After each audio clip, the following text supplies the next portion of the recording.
Hello everyone, I am Sushmita Mishra. आज हम discuss करेंगे AIB21 के लिए मोस्ट इम्पोर्टेंट केस लॉज जो कि रिसेंट में हुए हैं।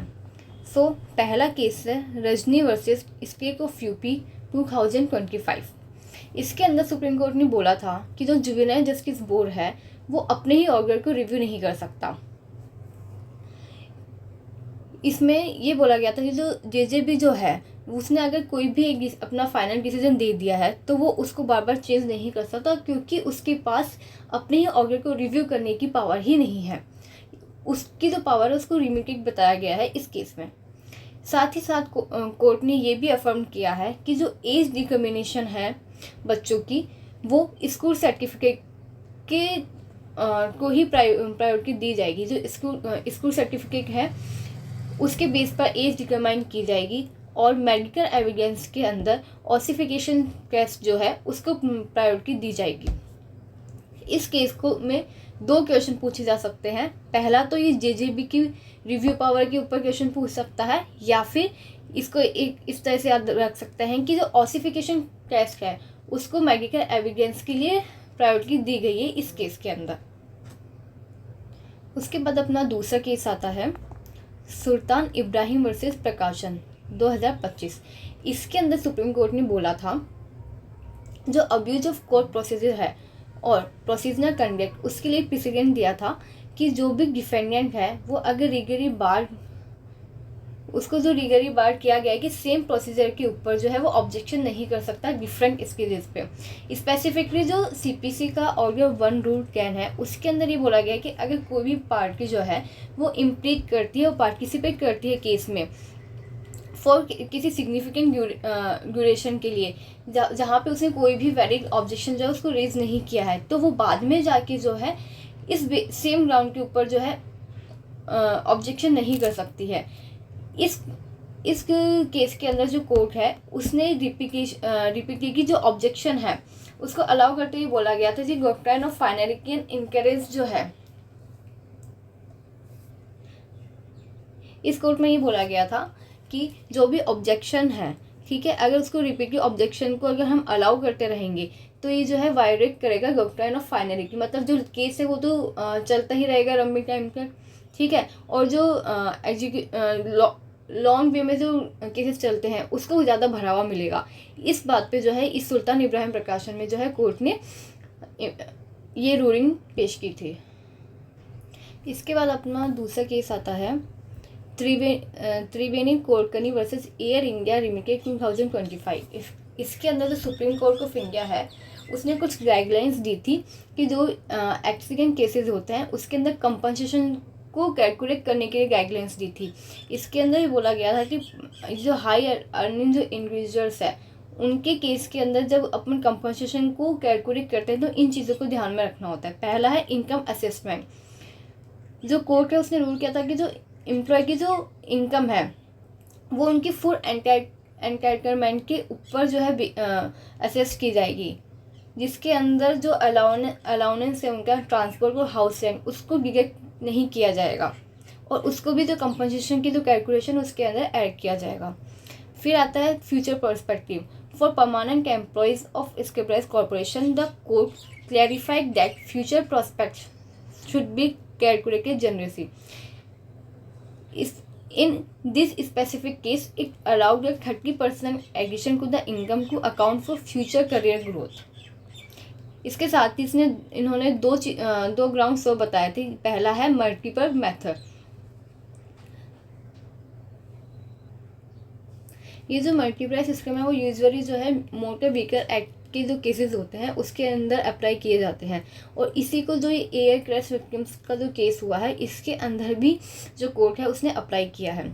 उसके बाद इन्होंने एक डायग्रेंस असेसमेंट मेथड दिया है जो है exchange rate finality for international cases involving foreign earnings. The court had that the conversion rate to Indian rupees should be determined as of the date of the judgment rather than the date of accident। मतलब कि जो conversion rate है Indian rupees की वो जो judgement आएगा इस case का उसके डेट से जो है कैलकुलेट किया जाएगा, ना कि डेट ऑफ एक्सीडेंट से। तो ये जो चार मैथड है, ये त्रिवेणी कोड करने वाला जो केस है उसके अंदर सुप्रीम कोर्ट ने बताया था कि जब कोई भी कंपनसेशन जो है एविएशन एक्सीडेंट केसेस में वो कैलकुलेट करते हैं तो इन 4 चीज़ों को जो है ध्यान में रखा जाना चाहिए। इसके बाद अपना दूसरा केस आता है Messrs Balaji traders versus state of UP 2025। इसमें जो सुप्रीम कोर्ट है उसने ये बोला था कि कोई भी प्रॉपर्टी की एक्चुअल गिरवी या फिर मनी की जो एक्चुअल गिरवी है वो नेसेसरी नहीं है एक ऑफेंस कॉन्स्टिट्यूट करने के लिए अंदर सेक्शन 387 ऑफ आईपीसी। 387 आईपीसी जो है वो बात करता है एक्सटॉर्शन की, वो बात करता है अपना एक्सटॉर्शन की। इसमें ये बोला गया था कि जो ऑफेंस है वो कंप्लीट हो जाएगा उसी मोमेंट पे जब जो पर्सन है उसने इंटेंशनली किसी पर्सन को डेथ के या ग्रीवियस हर्ट के फियर के अंदर डाला था, उसको एस्कॉर्ट करने के पर्पज से, ना कि जो प्रॉपर्टी है वो उसको हैंडओवर की गई है। ठीक है, इस केस में जो मेन जो पॉइंट है जो आपको याद रखना है वो यही है कि जो एक्चुअल गिरीड ऑफ प्रॉपर्टी और मनी जो है वो नेसेसरी नहीं है कॉन्स्टिट्यूट करने के लिए offence under section 387 of IPC. इस केस का नाम याद रखना, Messrs Balaji traders versus state of UP 2025। अब हम आगे देखते हैं दूसरा केस जो है state of Karnataka versus P Naseer versus Naseer 2025। इसके अंदर ये चीज़ ध्यान रखना, ये नसीर है। ठीक है, ये जो बहुत इम्पोर्टेंट केस है इलेक्ट्रॉनिक एविडेंस के ऊपर। इस केस में इश्यू था कि जो सेक्शन 65B जो सर्टिफिकेट का है एविडेंस एक्ट का, उसके बारे में ये केस है। जो लोअर कोर्ट है उसने इलेक्ट्रॉनिक एविडेंस को रिजेक्ट कर दिया था क्योंकि जो सर्टिफिकेट है वो इनिशियली फाइल नहीं हुआ था, लेकिन सुप्रीम कोर्ट ने बोला कि जो सेक्शन 65B है वो सर्टिफिकेट ट्रायल खत्म होने से पहले किसी भी केस पर फाइल किया जा सकता है। कोर्ट ने कहा कि टेक्निकल डिफेक्ट की वजह से जस्टिस इफेक्ट नहीं होना चाहिए। सिंपल वर्ड्स में अगर इलेक्ट्रॉनिक एविडेंस जेन्युइन है तो सिर्फ सर्टिफिकेट गिरे होने से ऑटोमेटिकली जो है उसको रिजेक्ट नहीं किया जा सकता। आप एग्जाम पॉइंट ऑफ व्यू से ये चीज़ ध्यान रखना कि जो late filing of section 65B certificate is curable defect. Evidence act के लिए ये जो जजमेंट है वो एक्सट्रीमली इंपॉर्टेंट है। State of Karnataka versus P Naseer को सिर्फ इस पर याद रखना है कि जो सेक्शन 65B जो है में जो सर्टिफिकेट दिया जाता है वो क्योरेबल डिफेक्ट है। ठीक है, अगर कोई सर्टिफिकेट गिरे होता है तो उसको ऑटोमेटिकली रिजेक्ट नहीं किया जाएगा। और इसके अंदर जो है ये क्वेश्चन भी पूछ सकता है कि ये जो केस है इनका जो डिसीजन है वो कौन से केस का रेफरेंस देके हुआ था। तो ये जो 2008 में जो बेंगलुरु सीरियल बॉम्ब ब्लास्ट का जो ट्रायल चला था उसको ध्यान में रखते हुए जो है सुप्रीम कोर्ट ने ये इस वाले केस का जजमेंट दिया था, क्योंकि जो बेंगलुरु सीरियल बॉम्ब ब्लास्ट था उसके अंदर भी जो है एक इनिशियली रिजेक्ट कर दिया था एक फॉरेंसिक रिपोर्ट को जो जिसमें कि लैक किया था सेक्शन 65B का सर्टिफिकेट। ठीक है, तो उसके बाद सुप्रीम कोर्ट ने ओवरकम किया इस ऑर्डर को और ये बोला गया कि जो प्राइमरी ऑब्जेक्टिव है सेक्शन 311 CRPC का वो किसी तथ्य को जो है वो डिस्कवर करना है और जो टेक्निकल फॉर्मेलिटीज़ है वो जो जस्टिस है उसको इम्पिड नहीं कर सकती है, स्पेशली हाई स्टेक केसेस में जो कि इन्वॉल्व करते हैं नेशनल सिक्योरिटी को। तो इस केस में सिर्फ ये 2 चीज़ ध्यान रखनी है। एक तो ये कि जो सेक्शन 65B का जो सर्टिफिकेट है वो किसी भी इस केस पे जो ट्रायल का जो किसी भी केस है उसके ऊपर जो है उसको अपन प्रोड्यूस कर सकते हैं। और दूसरा ये केस जो इस केस का जो डिसीजन इमर्ज हुआ था वो ईयर 2001 का जो बेंगलुरु सीरियल बॉम्ब ब्लास्ट जो ट्रायल हुआ था उसके बेस पे हुआ था। अब हम बात करते हैं भानु कुमार जैन वर्सेस अर्चना कुमार केस की जो कि 2004 का है। ये CPC का बहुत इंपॉर्टेंट केस है डिस्कस करने के लिए। ये जो केस है वो एक्स पार्ट की डिग्री से रिलेट करता है। सिंपल लैंग्वेज में समझो इसको कि अगर किसी पर्सन के अगेंस्ट में कोर्ट ने एक्स पार्ट की डिग्री पास किया है, ठीक है, मतलब वो कोर्ट में अपीयर नहीं हुआ, तो उसके पास 2 रेमेडीज होती है। या तो वो ऑर्गन 9 के रूल 13 CPC 9-13 जिसको अपन इन जनरल जो प्रैक्टिस की लैंग्वेजेस में 9-13 बोलते हैं इसको, तो 9-13 का जो केस है हो गया 9 रूल 13 CPC, उसके अंदर जो एप्लीकेशन फाइल कर सकता है एक्स पार्टी डिक्री को सेटिस्फाई कराने के लिए, या फिर वो जो सेक्शन 96 का सबसेक्शन 2 है CPC का, उसके अंदर जो है डायरेक्ट अपील फाइल कर सकता है। तो इस केस में सुप्रीम कोर्ट ने ये बोला कि दोनों ही जो रेमेडीज है वो साइमल्टेनियसली अवेलेबल है। लेकिन इसमें इम्पोर्टेंट क्या है कि अगर 9-13 वाली प्रोसीडिंग में कोर्ट ने ऑलरेडी डिसाइड कर चुका है कि नॉन अपीलियंस का सफिशिएंट कोज नहीं था, तो सेम इश्यू दोबारा अपील में रेज नहीं कर सकता। ये केस इस केस में ये बात बोली है सुप्रीम कोर्ट ने, यानी जो प्रोसीजर इश्यू है एक बार डिसाइड हो गया तो बार बार उसी सेम टॉपिक पे जो ऑब्जेक्शन नहीं चलेगा। इसके अंदर अपन को दो चीज़ ध्यान रखनी है कि सेक्शन 9-13 और सेक्शन 9 रूल 13 और सेक्शन 96 का सबसेक्शन 2, ये जो इस केस में जो सुप्रीम कोर्ट है उसने जो प्रिंसिपल ऑफ रेस जुडिकाटा और एस्टोपर जो है उसको अप्लाई करते हुए उन्होंने इस केस का जो डिसीजन दिया था कि एक ही अगर ऑब्जेक्शन को डिसाइड कर दिया है कोर्ट ने तो बार बार उस सेम इश्यू के ऊपर जो ऑब्जेक्शन नहीं रेज कर सकते हैं आप। अब हम बात करते हैं Nagarajan versus state of Tamil Nadu 2025 का। ये केस भी बहुत इंपॉर्टेंट है एग्जाम के पर्सपेक्टिव से। इसके अंदर सुप्रीम कोर्ट ने जो है एक अक्यूज के जो राइट्स होते हैं अपील के दौरान उसके ऊपर बात की है। इसके अंदर सुप्रीम कोर्ट ने बोला है कि right to file and appeal जो है अगेंस्ट कन्विक्शन वो सिर्फ CRPC के अंदर स्टैट्यूटरी राइट नहीं है, बल्कि वो कॉन्स्टिट्यूशन के अंदर एक फंडामेंटल राइट भी है। अगर सिर्फ अक्यूज ने अपील फाइल की है अगेंस्ट कन्विक्शन को जो हाई कोर्ट है उसकी सिचुएशन और वर्स नहीं बना सकते on it's on. Supreme court ने एक इम्पोर्टेंट प्रिंसिपल एक्सप्लेन किया है इसके अंदर, जो कि है रिफॉर्मेशन इन पियर्स।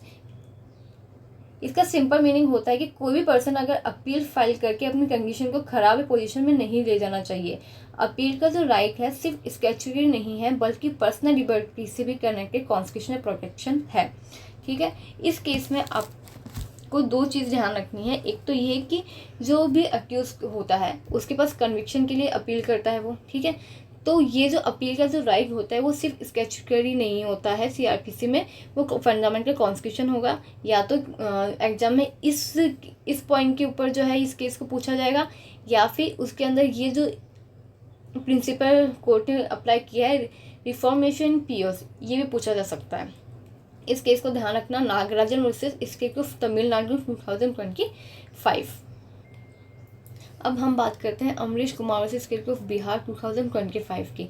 इसके ये जो केस है वो नार्को एनालिसिस टेस्ट जो है उससे बहुत इंपॉर्टेंट जजमेंट है। इसके अंदर सुप्रीम कोर्ट ने बोला है कि अक्यूज्ड ने अगर वॉलंटरी नार्को टेस्ट के लिए कंसेंट दे सकता है, लेकिन उसको नार्को टेस्ट करवाने के लिए एब्सोल्यूट राइट नहीं है, उसके पास एब्सोल्यूट राइट नहीं है। मतलब सिर्फ अक्यूज डिमांड करे तो automatically court narco analysis allow नहीं करेगा। वो हर कोर्ट जो है वो हर केस में ये देखेगा कि उसकी जो कंसेंट है वो जनरली फ्री है या नहीं है, इन्वेस्टिगेशन सर्कमस्टेंसेस क्या क्या हैं, और प्रॉपर सेफगार्ड जो है वो फॉलो कर रहे हैं या नहीं किए हैं। सुप्रीम कोर्ट ने एम्फेसाइज किया कि जो नार्को एनालिसिस एक सेंसिटिव प्रोसेस है, इसीलिए जो जुडिशियल स्क्रूटिनी है वो नेसेसरी है।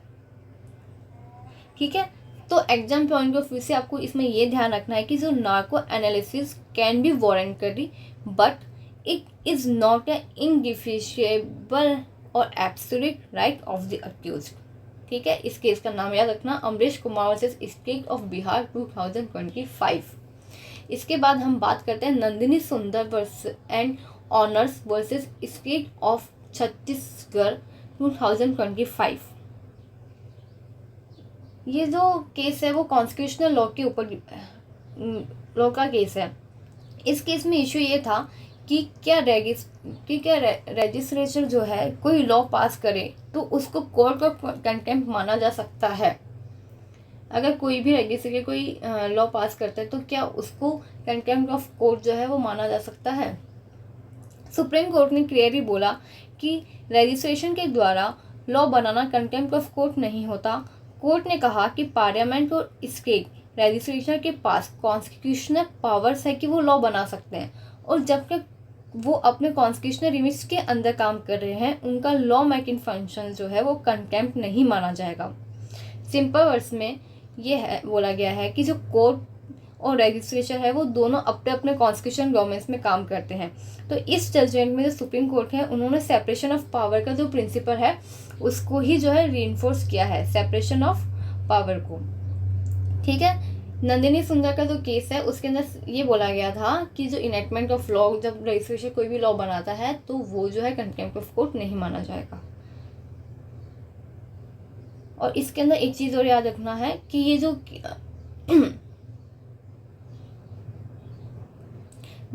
जस्टिस जो थे वो थे बीवी नागारत्ना और जस्टिस सतीश चंद्र शर्मा जी, इनकी बेंच थी। ठीक है, उसके बाद हम बात करते हैं दूसरे केस की, जो है Dhanya M versus state of Kerala 2025। इस केस में सुप्रीम कोर्ट ने जो है प्रिवेंटिव डिटेंशन का जो ऑर्डर है उसको क्वैश किया था। कोर्ट ने बोला कि जो प्रिवेंटिव डिटेंशन को शॉर्टकट की तरह यूज़ नहीं किया जा सकता ऑर्डिनरी क्रिमिनल प्रोसिक्यूशन के लिए। सुप्रीम कोर्ट ने एक इम्पोर्टेंट डिस्कशन एक्सप्लेन की कि जो लॉ एंड ऑर्डर इंडिविजुअल और लोकलाइज्ड इंसिडेंट होते हैं और जो पब्लिक ऑर्डर जो होते हैं वो सोसाइटी के नॉर्मल पब्लिक लाइफ और इवन कैंप ऑफ लाइफ को डिस्क्राइब करता है।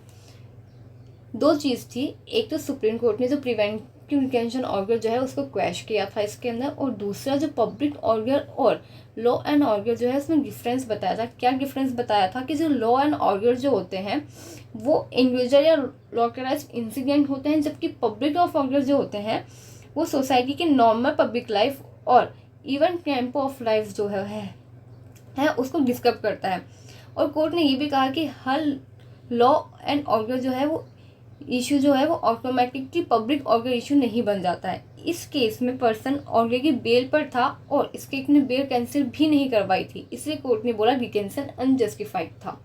किस बेस की प्रिवेंटिव डिटेंशन का ऑर्डर कैसे हुआ था कि जो पर्सन था वो बेल पर था और स्टेट ने बेल कैंसिल नहीं करवाई थी, इसलिए कोर्ट ने जो है डिटेंशन अनजस्टिफाइड बोला था। ठीक है, Dhanya M versus state of Kerala, public order और लॉ एंड ऑर्डर के पर्सपेक्टिव से जो है ये आ सकता है क्वेश्चन। ठीक है, उसके बाद अपना केस है Mehnoor Fatima Imran and ors versus messrs Vishwasura infra private limited 2025। ये केस बहुत इंपॉर्टेंट है और आप लोगों को याद भी होगा। ये वही केस है जो भी रिसेंट में आया था कि जो मेयर रजिस्ट्रेशन ऑफ प्रॉपर्टी है वो एब्सोल्यूट ऑनरशिप जो है वो प्रूव नहीं करती है। सिंपल लैंग्वेज में समझना इस चीज़ को कि अगर किसी के पास रजिस्टर्ड डॉक्यूमेंट्स हैं, इसका मतलब वो ऑटोमेटिकली ये नहीं है कि वो लीगल ऑनर बन जाता है। ठीक है, कोर्ट ने बोला कि जो ऑनरशिप जो है उसको स्टेबलाइज करने के लिए इम्पोर्टेंट फैक्टर्स देखे जाएंगे। कौन कौन से इम्पोर्टेंट फैक्टर्स है कि उनके पास प्रॉपर चेन ऑफ टाइटल होना चाहिए। ठीक है, सेलर के पास वैलिड ऑनरशिप होनी चाहिए। एक्चुअल पोजीशन भी इम्पोर्टेंट है, एक्चुअल एंड फिजिकल पोजीशन जो है उस प्रॉपर्टी की वो भी जो है इम्पोर्टेंट वो भी एक फैक्टर होगा, ना कि जस्ट पेपर पोजीशन। ठीक है, और ये वेरिफिकेशन किया जाएगा कि वो जो प्रॉपर्टी है वो वेस्टेड इन स्टेट है या नहीं है। जो प्रॉपर्टी स्टेट में जो वेस्टेड तो नहीं है ये भी वेरीफाई होगा। ठीक है, तो सुप्रीम कोर्ट ने ये एम्फेसाइज किया था कि जो पेपर ऑनरशिप और लीगल ऑनरशिप वो सेम चीज़ नहीं होती है। Paper ownership and legal ownership जो है वो सेम चीज़ नहीं होती है। ये जजमेंट प्रॉपर्टी फ्रॉड और फेक टाइटल डिस्प्यूट्स में काफ़ी इंपॉर्टेंट है। ठीक है, इस केस में सिर्फ ये याद रखना है कि मेयर रजिस्ट्रेशन ऑफ प्रॉपर्टी जो है वो और जो एब्सोल्यूट ऑनरशिप है उसको एस्टेबलाइज नहीं करता है। ठीक है, और इसके अंदर जो है इन 3 फैक्टर्स जो है उनको ध्यान में रखना होता है एक ऑनरशिप को एस्टेबलाइज करने के लिए। इस केस का नाम जो है Mehnoor Fatima Imran versus messrs Vishwasura infra private limited 2025 है। ये केस बहुत इंपॉर्टेंट है 2025 का, और ये केस में आ सकता है, ये AIB 21 में जो है आ सकता है। ठीक है, इसके बाद हम बात करते हैं Vinod infra developers limited versus Mahavir Runia and ors 2025। ये जो केस है ये भी जो है अनरजिस्टर्ड एग्रीमेंट्स की ही बात करता है। इसके अंदर ये बोलता है सुप्रीम कोर्ट ने ये रीअफर्म किया है कि जो अनरजिस्टर्ड एग्रीमेंट्स टू सेल जो होते हैं वो ट्रांसफ़र नहीं करते हैं टाइगर और ना ही क्रिएट करते कोई भी proprietary interest in immovable property.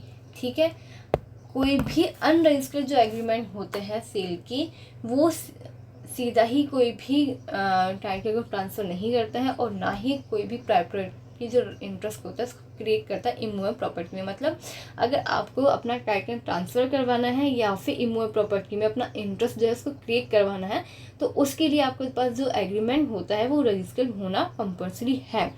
ये जो डिसीजन है वो रीइंफोर्स करता है अपना जो सेक्शन 54 ऑफ टीपीए है उसको,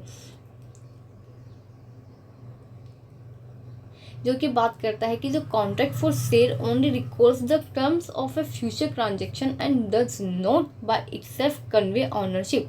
जो कि ये बोलता है कि जो कॉन्ट्रैक्ट होता है सेल का वो सिर्फ फ्यूचर ट्रांजेक्शन को ही रिकॉर्ड करता है और जो एक्चुअल जो ऑनरशिप है उसको अपने आप इस सेल्फ जो है वो कन्वे नहीं करता है। उस ऑनरशिप को कन्वे करने के लिए आपको जो है एक रजिस्टर्ड एग्रीमेंट जो है उसको एनफोर्स करवाना होता है। ठीक है, तो विनोद इंफ्रागैरेपर्स वर्सेस महावीर यूनिया में बोला गया था कि अनरजिस्टर्ड एग्रीमेंट जो है वो अपने आप में सिर्फ अपने आप से ही जो है ट्रांसफ़र नहीं करता है, कोई उस एग्रीमेंट को रजिस्टर करवाना होता है। ठीक है, तो महनूर फातिमा और विनोद इंफ्रा जो है ये प्रॉपर्टी राइट्स के बारे में बात करते हैं और ये 2020 के बहुत इंपॉर्टेंट केसेस है, ये AIB 21 में आ सकते हैं।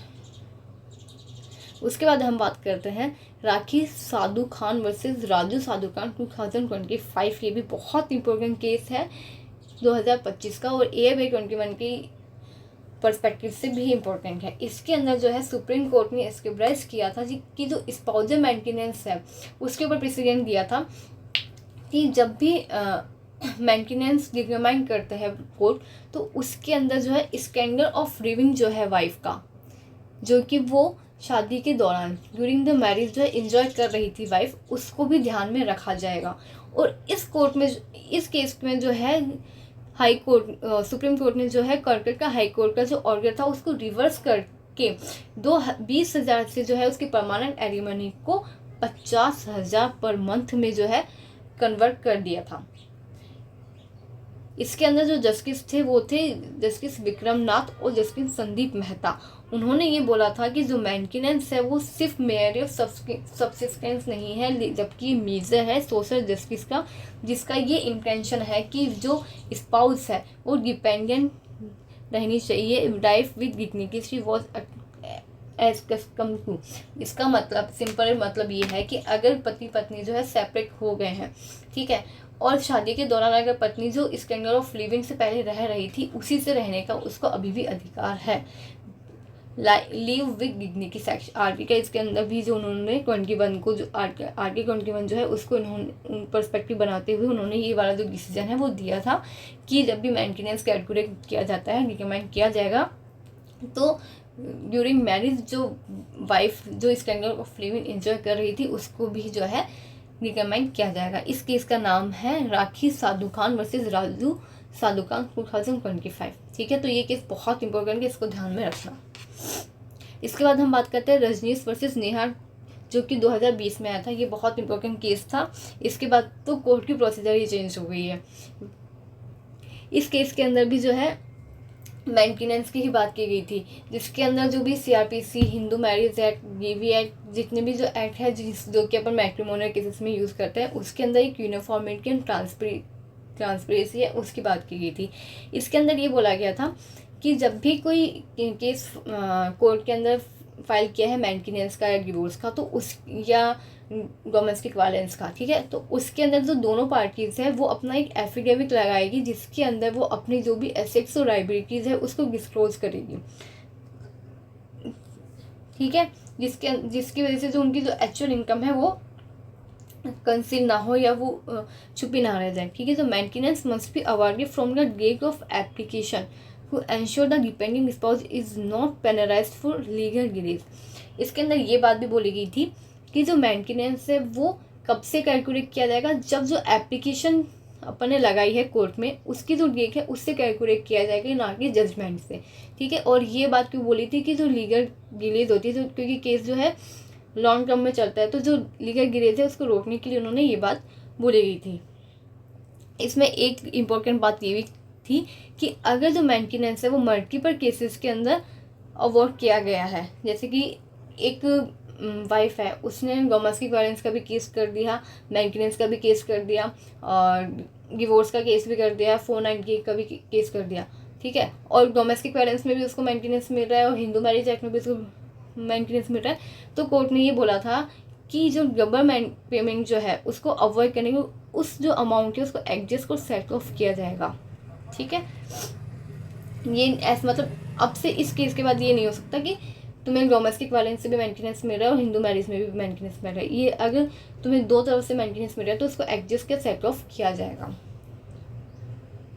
और इसके अंदर भी स्कैंडल ऑफ लिविंग की बात की गई थी, ठीक है। तो रजनीश वर्सेस नेहा जो है ये भी बहुत इंपॉर्टेंट केस है, पर्सपेक्टिव्स ऑफ AIB 21। इसमें भी बोला गया था कि जो मेंटेनेंस जो है उसको कैलकुलेट करते समय employment of parties, income, age, इन सबको कंसिडर किया जाएगा, और स्टैंडर्ड ऑफ लिविंग जो है मैट्रिमोनियल हाउस को उसको रिकमेंड किया जाएगा।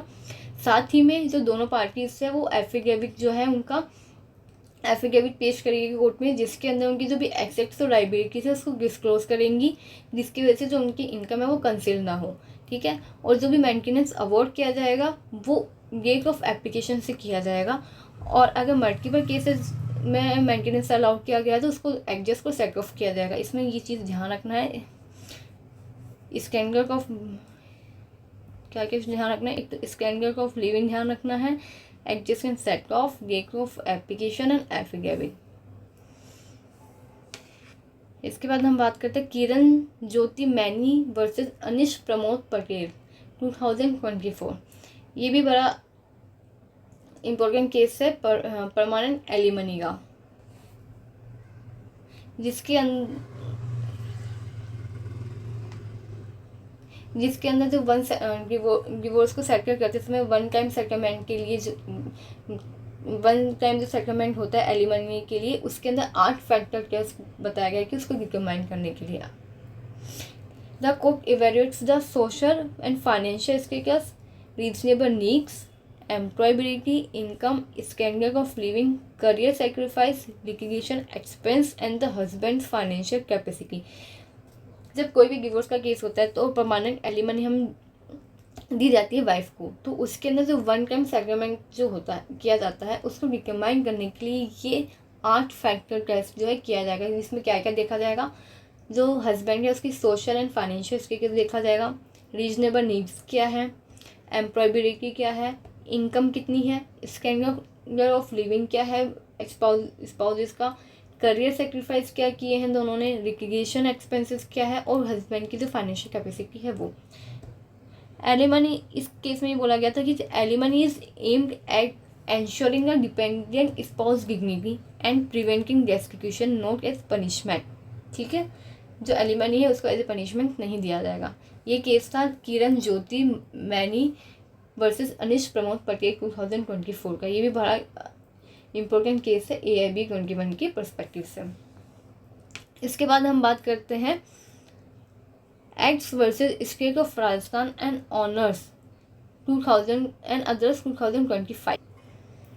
इस केस में जो राजस्थान हाई कोर्ट है उसने एक लैंडमार्क प्रेसिडेंट किया था कि अगर रेप केस की कोई भी विक्टिम है, प्रेग्नेंट माइनर विक्टिम कोई भी है अगर किसी रेप केस में, ठीक है, तो उसके अंदर और वो सफिशिएंट लेवल ऑफ अंडरस्टैंडिंग रखती है वो बच्ची, ठीक है, जो भी विक्टिम है वो, तो उसके बाद एक्सक्लूसिव राइट है ये डिसाइड करने का कि उसको जो अपनी प्रेगनेंसी है उसको कंटिन्यू करना है या उसको टर्मिनेट करवाना है, ठीक है। The court prioritise the minor's reproductive autonomy and bodily integrity over the wishes of her legal guardians, ठीक है। इस केस में जो जब डिसीजन दिया था कोर्ट ने तो उन्होंने जो है माइनर की रिप्रोडक्टिव ऑटोनॉमी को ज़्यादा ध्यान में रखा था, ना कि जो उनके लीगल गार्जियंस है उनकी विशेज को। ठीक है। इस केस में ये ध्यान रखना है कि एक्स वर्सेस के राजस्थान जो केस हुआ था उसके अंदर ये बोला गया था जो प्रेग्नेंट माइनर विक्टिम जो है उसके पास ये एक्सक्लूसिव राइट है, वो डिसाइड कर सकती है कि उसको प्रेगनेंसी जो है उसको कंटिन्यू करना है या फिर टर्मिनेट करना है। इसके बाद हम बात करते हैं state of Bengal versus Shoumangar Singh 1984 का जो केस है उसके बारे में। इसके अंदर ये सुप्रीम कोर्ट ने जो है उन्होंने एक डिफेंस बोला था कि अगर कोई भी सबऑर्डिनेट ऑफिसर है, सबऑर्डिनेट ऑफिसर अगर अपने सुपीरियर के कमांड्स के अंदर काम कर रहा है तो उसके रिगार्डिंग में ये जो सुप्रीम कोर्ट में उन्होंने अपना जजमेंट दिया था कि अगर कोई भी ऑर्डर सुपीरियर ऑफिसर का कोई भी ऑर्डर अगर लॉफुल है, ठीक है, तो उसका ऑब्लिगेंस जो किया गया है सबऑर्डिनेट के द्वारा वो भी लॉफुल है। तो the subordinate cannot be held criminally liable for the consequence of the following such an order। अगर सुपीरियर ने कोई भी ऑर्डर दिया है, ठीक है, और सबऑर्डिनेट जो है उसको फॉलो कर रहा है, तो उस केस के अंदर जो सबऑर्डिनेट है उसको क्रिमिनली लायबल नहीं माना जाएगा। ये जो अपना आईपीसी के अंदर प्राइवेट डिफेंस है उसका केसेस है। उसके बाद हम बात करते हैं लीलू उर्फ Rajesh versus state of Haryana 2024 और Shailendra Kumar Roy versus state of Jharkhand 2023। ये जो दोनों ही जो केसेस हैं वो 2 फिंगर टेस्ट जो है उसके ऊपर है। इसमें सिर्फ ये ध्यान रखना है कि जो लीलू केस और शैलेंद्र केस है वो 2 फिंगर जो टेस्ट का उसको प्रोहिबिट करवाने का केसेस है सर्वाइवर के लिए। पहला आया था ये लीलू का जो केस आया था उसके अंदर सुप्रीम कोर्ट ने बोला था कि जो 2 फिंगर टेस्ट जो है वो वायलेट करता है पर्सन की right to privacy, dignity and bodily integrity under article 21 of the constitution, ठीक है। और इसी जजमेंट को जो है शैलेंद्र कुमार राय वाले केस के अंदर भी सेम जो है बोला गया था। और इसके अंदर एक मेन चीज़ जो है दोनों के अंदर वो अपन को ये ध्यान रखनी है कि इस केस में ये भी बोला गया था कि जो मैक्सिमम टाइम अलाउ किया गया है किसी भी मेडिकल प्रैक्टिशनर को सबमिट करने के लिए मेडिकल एग्जामिनेशन रिपोर्ट MR, ठीक है, इन्वेस्टिगेशन के 7 दिन के अंदर अंदर जो है उनको रिपोर्ट करना है, ठीक है। ये लीलू वर्सेस के हरियाणा और शैलेंद्र कुमार केस जो है 2 फिंगर केस का केस है, इसको प्रोहिबिट करता है। उसके अंदर ये बोला गया है कि जो मेडिकल प्रैक्टिशनर है उसको इन्वेस्टिगेशन के 7 दिन के अंदर अंदर जो है अपनी एग्जामिनेशन की रिपोर्ट है वो सबमिट करनी होती है, ठीक है। उसके बाद दूसरा केस है Rishi Dev Pandey versus state of UP 1955 जो कि कॉमन इंटेंशन जो है उसका केस है, जो कि पहले आईपीसी में सेक्शन 34 हुआ करता था, अब BNS का जो है सेक्शन 3 का सब सेक्शन 5 है। ये बात करता है कि इसमें जो है सुप्रीम कोर्ट ने बोला था कि common intention can be develop on the spot at the sphere of the woman. वो ऑन द स्पॉट भी जो है डेवलप हो सकता है common intention. It does not require always require long standing pre arrange plan और a prior meeting of minds before the party reach the scene of the crime, ठीक है। इसके अंदर सुप्रीम कोर्ट ने ये बोला था कि ऑन द स्पॉट भी जो है कॉमन इंटेंशन डेवलप हो सकती है। इसमें ये जरूरी नहीं है कि उनका कोई जो प्लान है वो प्री अरेंज किया गया हो या फिर कोई प्रायर मीटिंग ऑफ माइंड्स जो है पार्टीज की क्राइम सीन में पहुंचने से पहले की गई हो, ठीक है। ऋषि देव पांडे वर्सेस इसके ऑफ यूपी का केस है ये।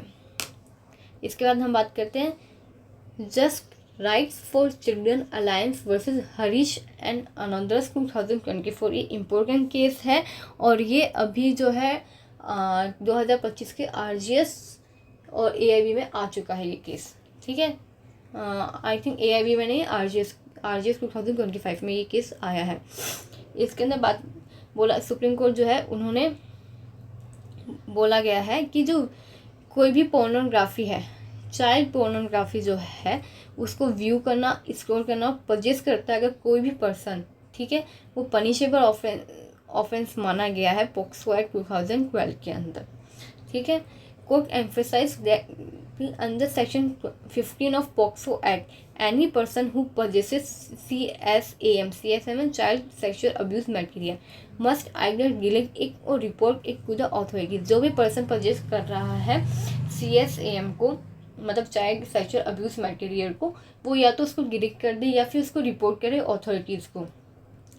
Scoring such material even without the intent to transmit it is punishable because it perpetuates the demand for child exploitation. ठीक है, या तो वो पर्सन जो है उसको डिलीट कर दे या रिपोर्ट करे अथॉरिटीज़ को.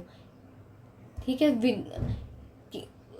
जो रिकॉर्ड है, मतलब जो चाइल्ड पोर्नोग्राफी है, उसको आगे किसी को ट्रांसफ़र करने का इंटेंशन नहीं है आपका, लेकिन फिर भी आपने उसको अपने डिवाइस के अंदर स्टोर करके रखा है, तो वो भी एक ऑफेंस जो है वो माना जाएगा. Section number 15 of POCSO act. ठीक है, इस केस का नाम याद रखना, just rights for children alliance versus Harish. 2024 का ये केस है. ये बहुत इंपॉर्टेंट रैंकमाउंट जजमेंट है सुप्रीम कोर्ट का. उसके बाद हम बात करते हैं Buddha Dev Karmaskar versus state of west Bengal 2022. इसके अंदर जो है सुप्रीम कोर्ट ने ऑफिशियली रिकग्नाइज किया था सेक्स वर्क को एज ए प्रोफेशन एंड क्या क्या को dignity and equal protection under article 21 of the constitution. ठीक है, ये केस भी बहुत इंपॉर्टेंट है अपने एग्जामिनेशन पॉइंट ऑफ व्यू से. Buddhadev Karmaskar versus state of west Bengal 2022 का केस है. इसके अंदर सुप्रीम कोर्ट ने जो है सेक्स वर्क को एज ए प्रोफेशन जो है रिकग्नाइज किया था, वो ये आर्टिकल 21 ऑफ कॉन्स्टिट्यूशन में. The court mandate that UDI issue Aadhaar card को sex workers without insisting of traditional proof of residence. ठीक है, प्रूफ ऑफ रेजिडेंस के विदाउट भी जो है उनको आधार कार्ड इशू किया जाएगा. Insisting a pro forma certificate issued by gazetted officer at the national AIDS control organisation और the project director of state AIDS control society serves as valid documentation. इसको भी एक वैलिड डॉक्यूमेंटेशन जो है वो माना जाएगा. और इसके governments and UTs were directed to continue providing voter IDs and ration cards को sex workers through the assistance of community based organisation and state legal services authorities. ठीक है, तो इस केस में आपको ये ध्यान रखना है कि सेक्स वर्क जो है उसको एज ए प्रोफेशन रिकग्नाइज किया गया था और जो सेक्स वर्कर्स हैं उनको आधार कार्ड इश्यू करना मैंडेट किया गया था और आधार कार्ड और वोटर ID जो है उसको इश्यू करना मैंडेट किया गया था. ठीक है, तो आज के लिए इतना ही है. आगे भी हम जो है और जो इम्पोर्टेंट केसेस हैं AIB 21 की पर्सपेक्टिव से वो डील करेंगे. ठीक है, थैंक यू.